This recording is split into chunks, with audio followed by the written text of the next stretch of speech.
সীমানা, ইন্ডিয়ার সীমানা। এই ইন্ডিয়ার কাছে আমরা পাহাড়ের উপরে আছি। আমরা পাহাড়ে উঠতেছি। এলো ইন্ডিয়ার এই নদী, যে নদীর থেকে বান ছেড়ে দিয়ে বাংলাদেশের মানুষদেরকে বিপদে ফেলায়। এলো সেই নদী, ইন্ডিয়ার পানি নামতেছে।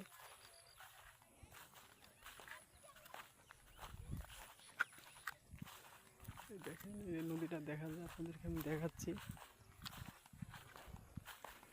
একটু মনোযোগ সহকারে একটু দেখেন।